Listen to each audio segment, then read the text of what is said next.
Oparitu jaiegun bat gehiago, mesedez. Egin dezagun bazkari bat, derrigorrezko bazkariak amaitu direla ospatzeko. Ze aurten bai, aurten nire urtea izango da. Urtebetetze guztiak oroituko ditut. Astelehen guztiak gorrotatuko ditudan bezalaxe. Zoriontsu izango naiz. Baina, sistema gaixo honetan zer da zoriontasuna? Oparitu jaiegun bat gehiago eta ikertuko dut. 4 pareta hauen artetik Euskal Herriaren luze eta zabalera gure garaian.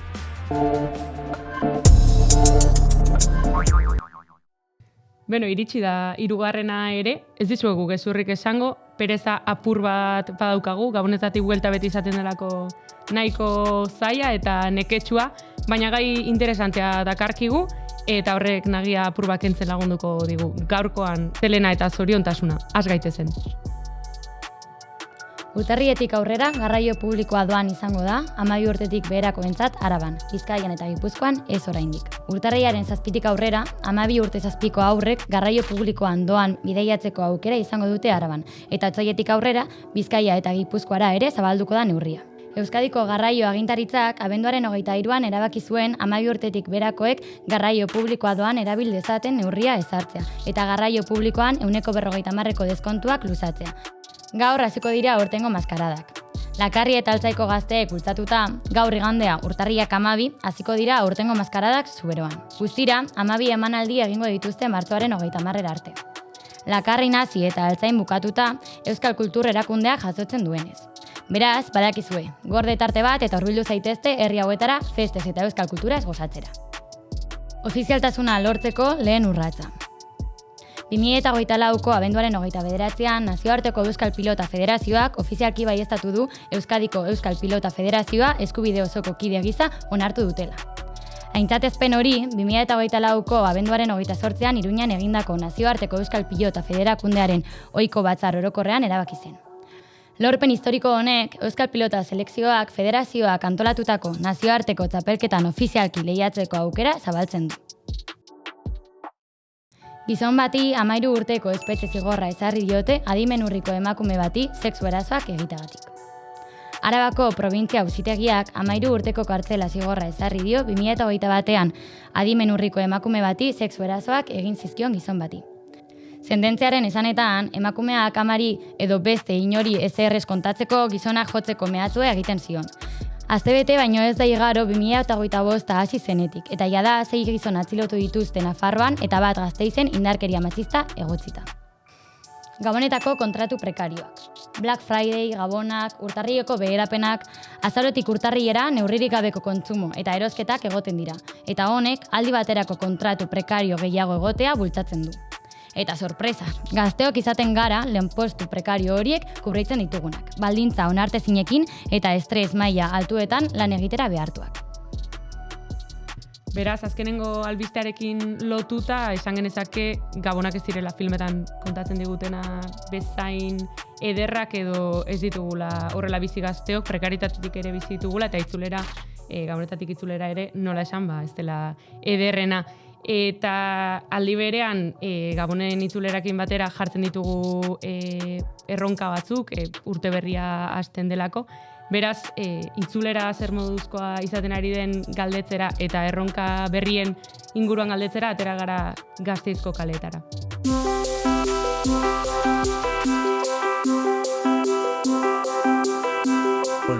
Oso erraza egiz esan, ze urtarril honetan ez daugot azterketarik, beraz nik urtarrien aprobetxatuko bidaian joateko, eta hori, eta nahiko ondo egiz esan, beste urteetan baino oso asko sobeto, así que ondo. Bueno, bastante duro junda, juergak alde bat utzi barra aukitugu pixka azterketa datoz, ikasi, Gasteiza bueltau, eta, bueno, a ber nola dijon. Pixka bat pereza handia. Eta oso gustura egon gara, mamonetan, familiarekin eta hori, eta berriro bueltatzea. Ere bai. Eta bueltatzea, Bueno, urtero jartzen ditugu nahiko erronka irrealak, nire kasun kirolaitea, gehi organizatzea, ikastea, inoiz ez ditutenak betetzen. Eta orduan aurten, zoriontsu izatekin nahiko.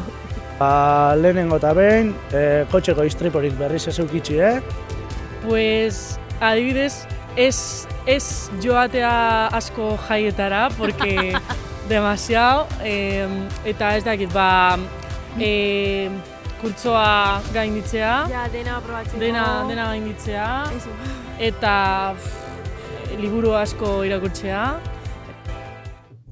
Beno, kalean ere berretsi dira, Gabonetzeko buelta ez dela akaso planik marabillosoena, eta izaten dela garai batez, oraingoan bai lortuko dut sinesten dugun momentu bat, eta ondoren bizitzak nahiko antzerako jarraitzen duen arren, ez dakitzuek erronkaren bat edo badukazuen aurtengo urterako, Gabon ostean badukazuen horrelako motivazioren bat, edo... Bai, nik, urtero jartzen ditut ohikoenak, ez, gehiago irakurri, kirola egin, no seke, baina, aurten bai, jarri dudala erronka modan karrera bukatu por fin, eta gero bai, maraton erdi bat egitea, baina, ez dakit lortuko da nire, pero no pasa nada ez badut lortzen. Nik egia esan ez dut inoiz praktikatu erronkak jartzearen hau urte berriaren etorrerarekin, baina aurten justo bai formulatu duela bat, eta izan da justu joan behar nintzelako urte zar gauean ikustera dilak diren nire lagun batzuk, eta ezin izan nuen joan azkenan, nire aurtengo helburua da joatea ikustera Fifi eta Fefa, orduan bai, hori.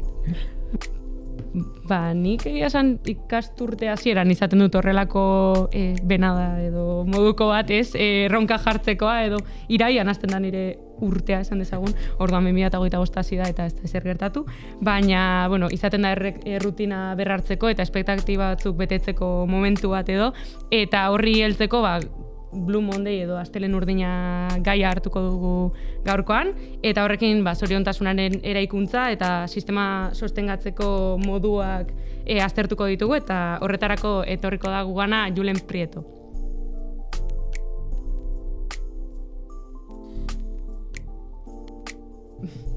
Ongi etorri Julen. Bale, eskerrik asko gonbidapenagatik eta... Hori da, zuri etortzeagatik, eta zer modu zatoz? Ondo. Egitza esan pixka toitzen urte berri honetara edo Gabonen bueltara, baina oso ondo. Hori izango da justu gaia jakingo duzun bezala, Blue Monday-a, urte berriak, erronkak eta pixka atasteko Irantzuri eta Ibairi galdetu dian bezala galdetu nahi nizuke, ea jartzen dituzun erronkak eta jartzen badituzu, ea betetzen dituzun edo zer nolako garrantzia ematen diazun. Egia esan ez, gainera urte hasiera honetan ikasle izan da edo batez ere ikasle gauzak egin da naiz, eta noizean bilan egiten dudan dirua beti behar da. Baina ez ditu jartzen eta ikasleok askotan aldaketak ematen ditugunean irailean ipinoi izan ditugu, baina hori. Eta azkenean beti kontutan izan behar da ipintzen ditugunean helburuak izan orain urte berriarekin edo beste arrazoi batzuengatik espektatiben arabera horretxetara egokitzea, bestela azkenean gero desesperantza eta bestelako sentimendu agian ez egoki batzuk edo kudeatu behar direnak sortzen direlako.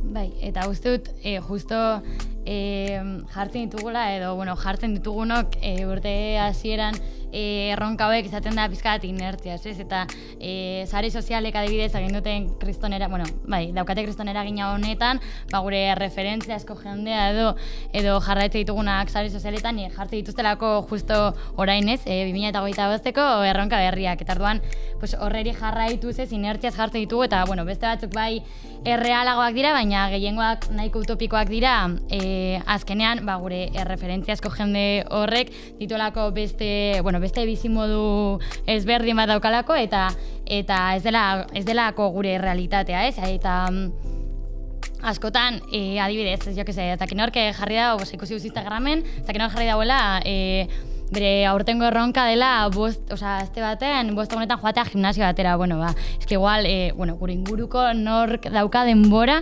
joateko aztean 5 egunetan gimnasiora.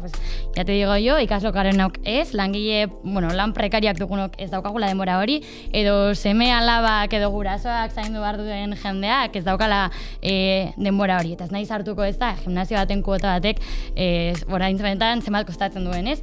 Eta uste dut honen, estremoa edo ja dela adibidez Berdeliz, ez dakit ezagutuko duzue, baina da tipa dituela 8 edo 9 seme alaba, eta tipa honek erronka moduan jarri dau astebete baten, hau da, 7 egunetan egitea 7 maratoi desberdin kontinente ezberdinetan. Eta tipa, eta erronka honek daukan kostoa da 40.000 eurokoa.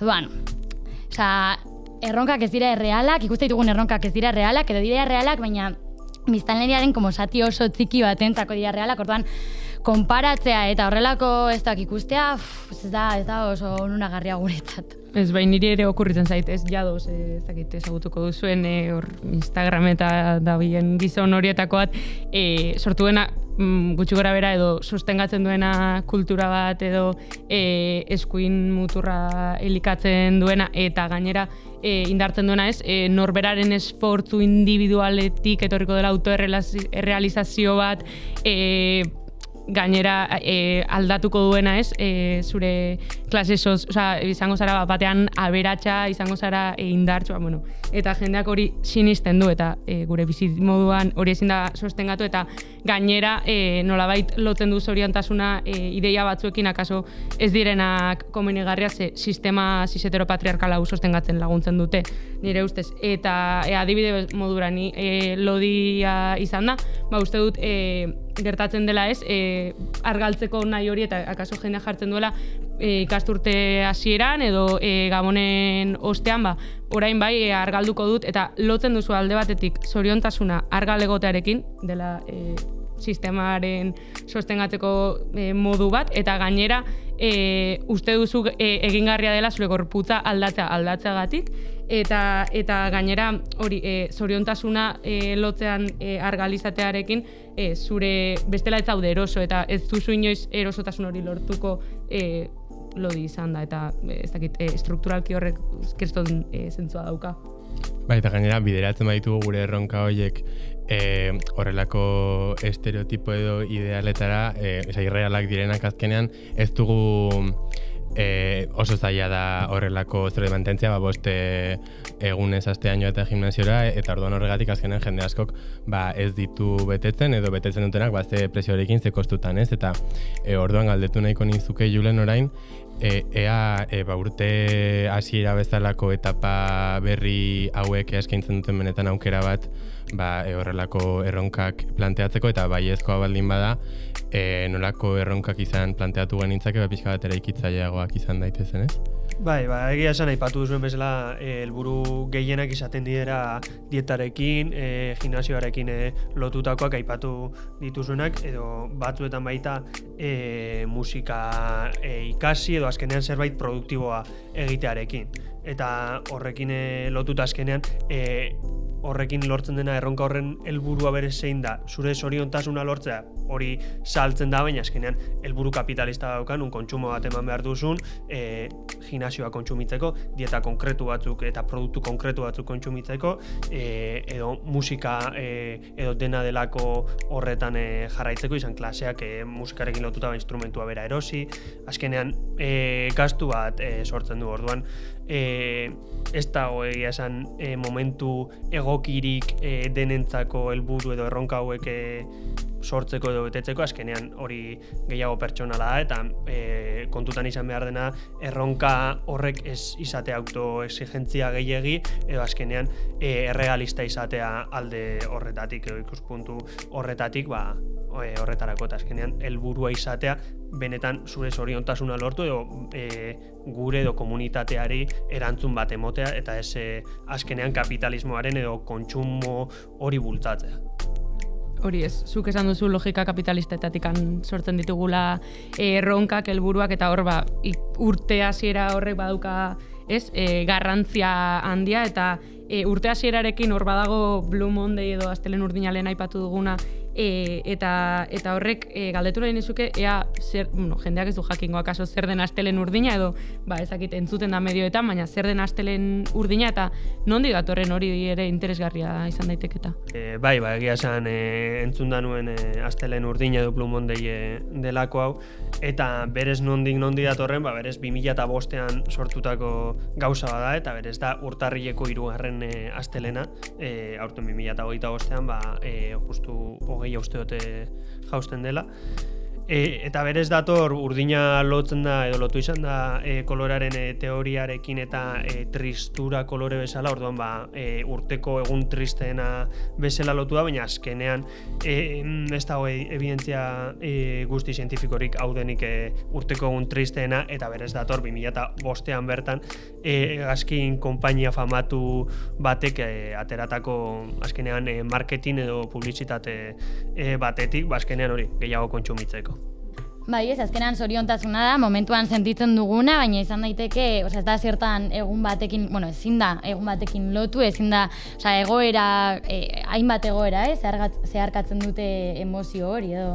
Bai, hori da, azkenean aldagai pila bat daude, aldagai gehienak ezin direnak ez neurtu eta kuantifikatu, eta orduan hortik ezin da ikerketa edo gauza zientifikoak egitea oso zaila, benetan zoriontasuna zer den definitzeko eta gainera hori kontatu edo neurtu alizateko. Egia gainera justo neurtzeko honekin kanpaina honetan bertan Blue Mondayrena sortu zuten formula bat, zoriontasunaren formula ditu zutena, pixka barregarria. Eta hor sartzen ditu aldagai batzuk, edozein izan zitezkeenak iaia, eta sailkatzen ditu pixka positibo eta negatibotan, adibidez, positibotzat hartzen ditu kultura denboretan edo kultura jardueretan emandako denbora edo lotan pasatako denborak, eta negatibotan sartzen ditu bidaian pasatako denborak, eta esan bidaia kontutan izan beharko zen bidaia, azkenean garraio publikoko bidaiak eta denodak zer diren. Eta hori, azken finean hau ezin da frogatuta dago beste ikerlari batzuengatik ez dela erreala formula hau, eta gainera Cliff Arnall bera izan zena formula honen sortzaile, gainera espresuki enpresa horrendako sortu zuena formula hau, berak onartu du formula hau ez dela baliagarria, ez duela fidagarritasunik ez baliagarritasunik, eta azkenean bera ere sartu da horren ostean sortu zen Blue Monday plataforma edo mugimenduan, eta bera ere honen kontra azaldu azkenean. Bai, eta egia da, orduan ere Blue Mondayak ez daukala inolako oinarri zientifikorik ez, kontu hone guztiak, eta ere gehiago badela marketing kanpaina batetik eratorritako zerbait, eta gero hortik egin duela bere bidea gure sinesmenetan. Eta horrek, egia esan badirudi aski esanguratsua dela gure gizartea ezaugarritzeko, ez? Ze azken finean ez da kasualitatea Gabon ostea bezalako garai bat erabiltzea non Gabonetatik gatozen eta negu erdian daukagun post-pindar hori suposatzen dena bukatu zaigun, eta hori erabiltzea konsumismora bultzatzeko. Baina berriro ere ez da bakarrik Gabon ostearen asuntoa, Gabonetan bertan ere badauzkagulako horrelako kontsumora bideratzeko momentuak, edozein aitzakia da ona gure patrikak zukutzeko, eta aipatu nahi nuen loteriaren adibidez, oso errotuta dagoen zerbait da gure gizartean, jende askok erosten du dezimo bat, 2 edo 3 edo gehiago edo zergatik, eta bada zerbait dagoena oso errotuta ez, gure gizartean? Hain errotuta dago loteria gure gizartean ez, Espainiar estatuan 25 milioi pertsonak parte hartzen dutela urtero loterian, edo dezimoren bat erostu dutela, pertsona bakoitzak gutxi gora bera 70 euro gastatzen ditu ez, loterian, eta azkenengo 4 urteetan gastua handiagoa izaten ari da. Gero bai, honekin lotuta aipatu behar da, ludopatia gaixotasun mentala geroz eta altuagoa dela, eta Espainiar estatuan, baita gure estatuan bai, 100 batak edo sufritzen duela, eta zergaitik estatuak ez du gelditzen, ez? Apostu joko hauek edo loteria eta horrelakoak, ekonomikoki onuragarria delako haientzat. Apuestas del Estado atera duen informe baten esaten du 9.000 milioi euro irabazten duela estatuak urtean, eta horietatik 2.900 milioi euro Gabonetako loteriatik datozela. Orduan, dago zergatik estatuak ez dagoen egiten ez honen inguruan. Eta loteria zari garela, argi dago ez, jende asko erosten duela loteria, uste duelako horrek ekarri behar diola zoriontasun bat. Baina argi dago, jakin badakigu, zoriontasuna sozialki eraikitako kontzeptu bat dela, eta loteria edo Blue Monday bezalako marketing kanpainekin bideratzen dela zoriontasunaren ideia, eta hain zuzen ere bideratzen dela sistemak nahi duen baldintzetarako ez, eta orduan galdetu nahi nizun orain Julen, zergatik egiten duten zoriontasunaren irakurketa hau, zergatik baldintzatzen duten horrela, eta zeintekin ateratzen den hortik.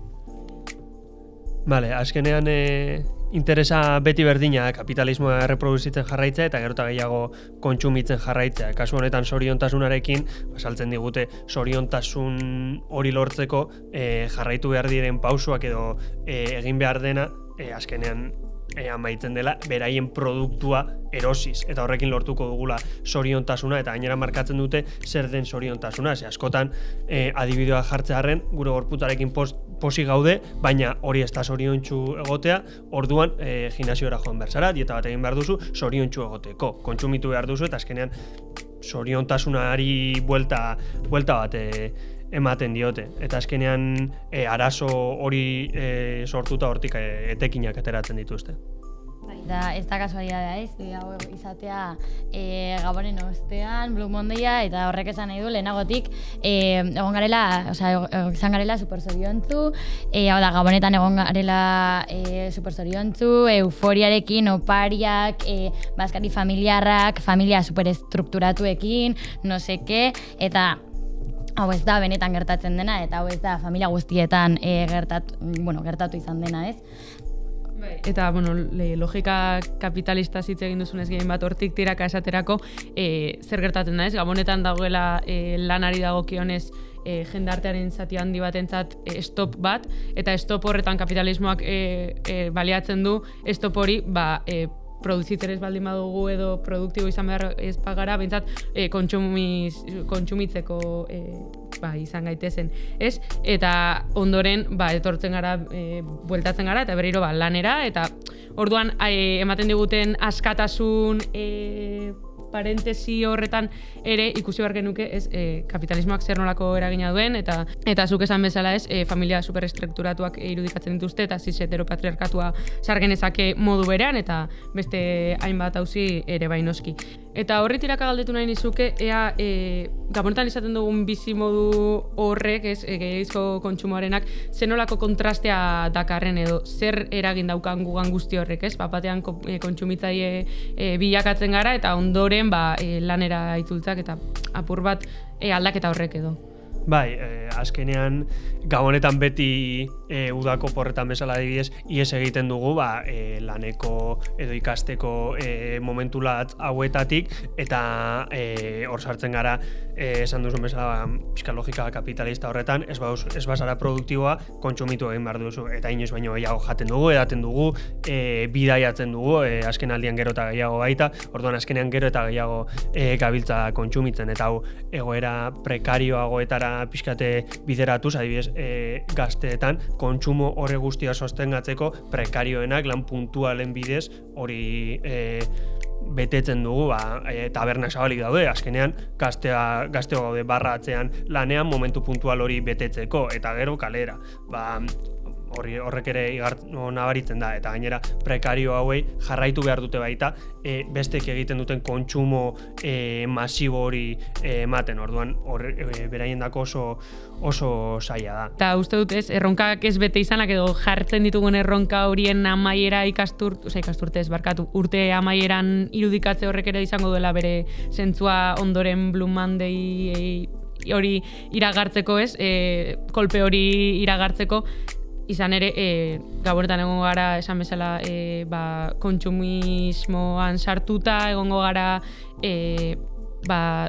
ustez logika kapitalista horretatik kanpo, baina kapitalismoaren barruan eta kontsumitzen, eta batean ohartuko gara ez, erruduntasun hori sartuko zaigu, pentsatzearekin batera ez dugula guk nahi ditugun espektatiba horien baitan egin gure egunerokotasuna eta horrek ere uste dut izango dela zentzurik. Bai, eta hor dago, hor agertzen da ez, autoexigentzia, eta bai, gizarteak bere inposatutako erritmoetara bizitzera behartuak ikustea, horrek zer nolako estres egiten digun, eta horrekin autoexigentzia ez, bakoitzak jartzen dion presioa bere buruari. Eta nahi nizuke galdetu, autoexigentziak zer nolako papera betetzen duen normara ertziki heltzeko edo. Bai, azkenean, erronka horietan ipintzen direnak, ez direnez errealak, asko exigitu behar zaio norberari, eta hori, ez gara heltzen, ez dira errealak esan bezala aipatutako erronkak. Orduan horren hasieran hasi gaitezke erronka hauek aurrera eramaten, baina laster konturatzen gara ez dela jasangarria. Orduan horrek desesperantza oso nabari dauka, frustrazioa dauka, momentuan bertan ikustean ez joazela heltzen estres handia ere esan duzun bezala badauka, eta gainera honi gehitzen badiogu lehen egindako edo esandako galera edo ekonomiko horren presioa, ez da erreza. Apur bat jardun gara ez, hitz egiten autoexigentzia, erruduntasuna, logika kapitalista, cis heteropatriarkales, gaboneak eta gabonen osteak horretan daukaten logika horretaz ere bai, eta gaurkoa hementxe utzi beharko dugu, eskerrik asko, Julen. Eskerrik asko zuei, hurrengora arte. Gabonen ostekoa ere amaitu dugu, uste dut inorrek ez duela atera hemendik zoriontasunaren formula magikorik, tatxan, genekien, baina, akaso zoriontasuna uler daitekela ez, borroka horretatik, eta utopia batzuei helduta borrokatzetik, eta ezain beste helburu individualetatik, eta jo genezake kolektibotik ezakit. Hau izan da nire hausnarketa podcast honetakoa. Ez dakit, zuek beste ondoriorik atera duzuen? Nire ondorio nagusia izan da, izango dela Blue Mondaya bereziki egun triste bat Donostiarrentzat adibidez, Zamorradarekin batera eroriko delako. Eta Blue Mondaya izan da, orain arte, Donostin bizi garen ontzat, egon direlako denbora guztian entzaiatzen, mekagunto.